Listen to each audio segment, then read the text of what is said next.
So you're ready to buy your first mechanical watch and you don't want to screw it up. Good news, you're in the right place.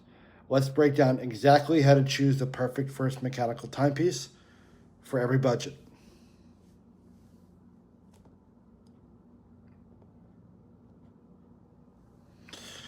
Unlike quartz watches, mechanical watches are powered by springs, not batteries. They tick, they sweep, and they're full of character. It's not just about telling time, it's about appreciating the craftsmanship on the wrist. Of course, that comes with setting a budget.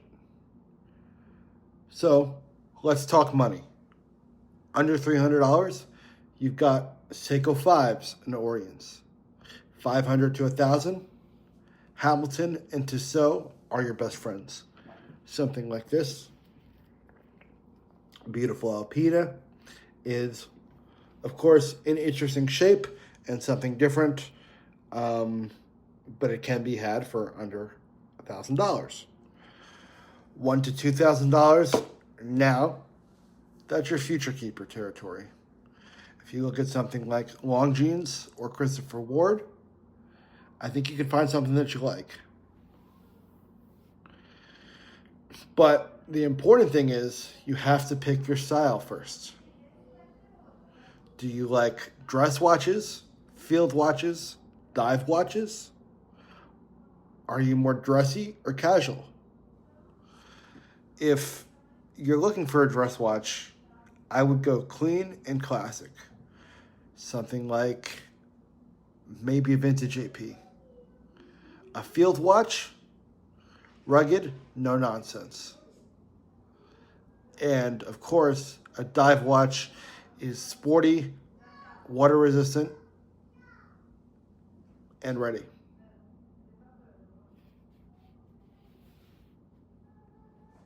Now, let's talk about some of the pieces that I have here. You have, of course, as I stated before, the beautiful Alpina. This is a really unique piece with a square case. But of course, you have that exhibition case back, which you guys should be able to see. And I think it's a great piece for something new and unique in that under $1,000 range. Now, if I, let's say, had $3,000 to $4,000 to spend, so let's say about $3,000, maybe a little bit more, I would look into one of these babies. This is the classic Seamaster 300. This particular example is a little bit more expensive in the white dial, as it is one of the more preferred dials to own.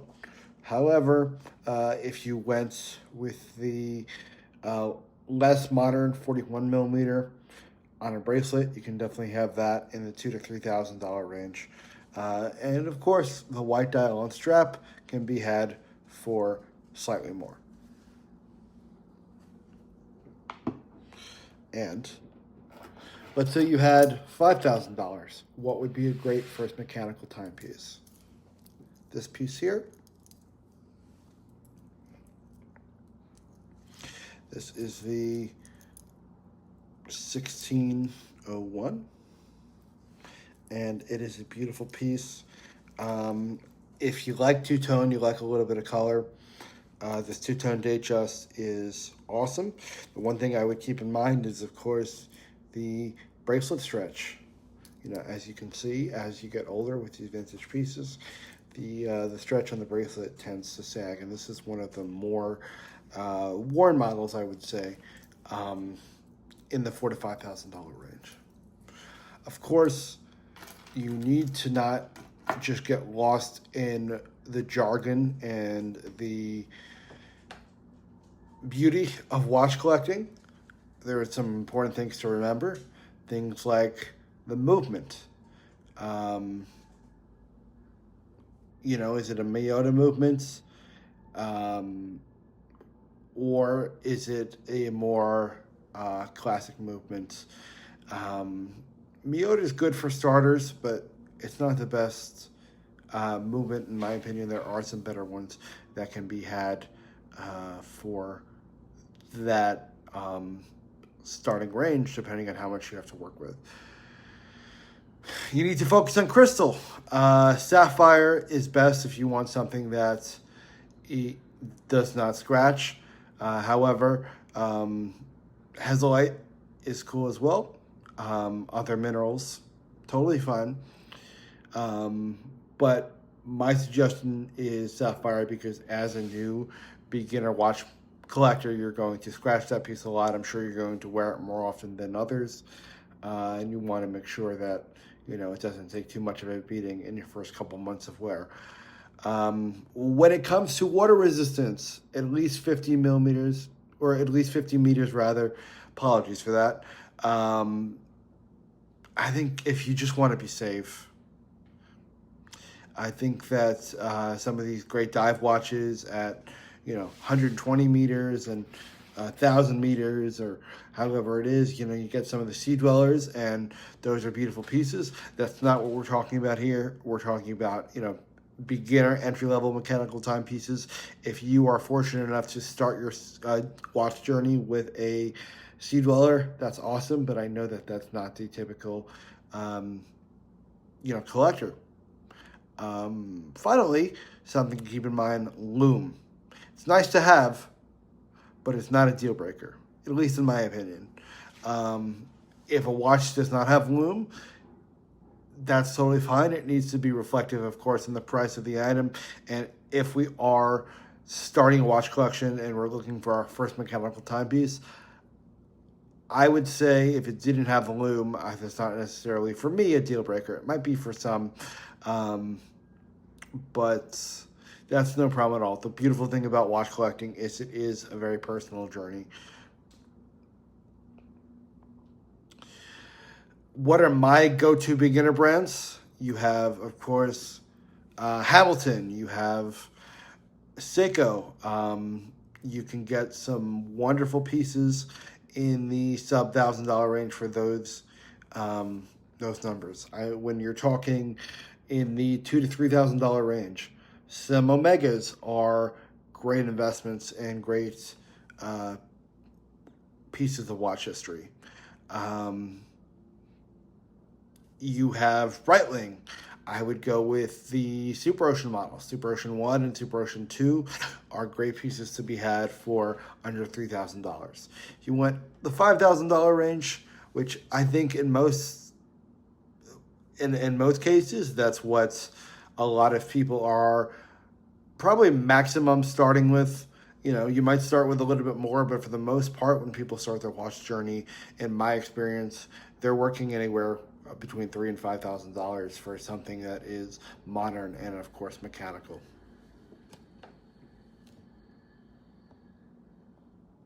Of course, where to buy these pieces is important. You could always buy from us, but there are, of course, other authorized dealers and trusted retailers online.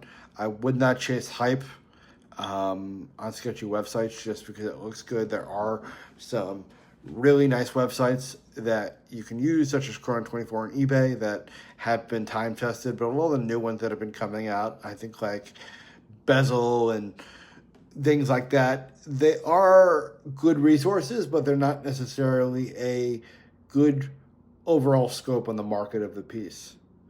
My first mechanical watch was actually an Omega.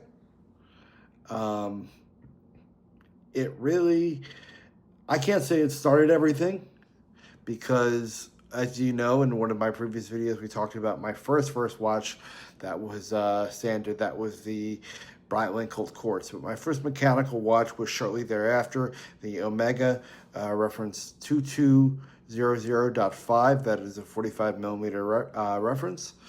And I really liked Bond. I really liked it at the time, you know, hopefully I still do, but at the time I really liked dressing all in suits. And that's kind of where my love for fashion came from, was, you know, James Bond and all those crazy spy movies. And I wanted a watch, so it was a black dial, black bezel, Omega 45.5 millimeter watch. And it was a little big on my wrist. At the time, I did not know much about watch sizing and what was best for my wrist size of about 7.5. But yeah, that was my experience, and every time I get one of those pieces in, we don't have that piece in currently, but every time I get one of those pieces in, it always really warms my heart to remember that experience. Anyway, yeah, if I could do it all over again, I would definitely choose the watch that I chose. And here are some final thoughts. In my mind, mechanical watches are about a connection. So buy what feels right to you. I mean, it's got to tick right, of course, but whether you're a Breitling guy or a Grand Seiko guy or a Tissot guy or an Panerai guy, whatever it is, maybe you're a Panerai girl. I hope that we do have some people that are watching us that are of other genders.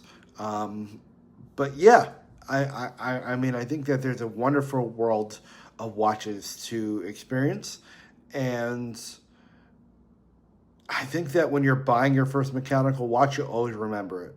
So make sure that you choose correctly. Don't rush it. And yeah, as always, if you need some help figuring out what your next mechanical timepiece should be, or perhaps your first mechanical timepiece, drop your budget in the comments or shoot us a message privately if you're not comfortable sharing that information publicly. And if you have gone through that journey already, please share with me, what your first mechanical timepiece was and what you remember from it and why you chose that piece. I would love to hear that. Again, subscribe to check out more. And thanks again for visiting Taylor Timepieces. I hope you guys have a great day.